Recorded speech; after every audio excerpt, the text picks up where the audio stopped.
شهدت الساعات الماضية جدلا كبيرا بشأن أنباء حصول النادي الأهلي على توقيع إمام عاشور لاعب الفريق الأول لكرة القدم السابق بنادي الزمالك وميتلاند الدنماركي الحالي.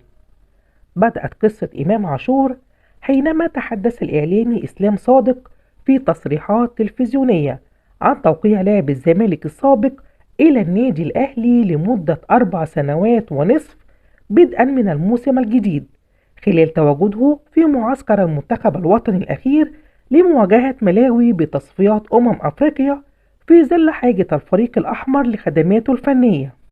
ورد أحد مسؤولي ميتلاند الدنماركي على توقيع إمام عاشور للأهلي وقال: ما يتردد أمر غريب للغاية.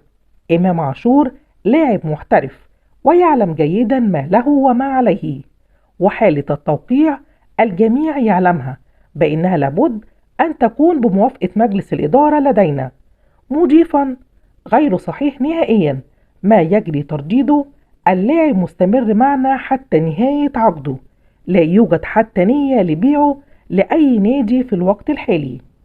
وحرص الدولي المصري صاحب ال25 عام على وضع اسم نادي الزمالك عبر حسابه الرسمي على موقع تبادل الصور الشهير انستجرام في أول رد فعل منه على أنباء توقيعه للفريق الأحمر.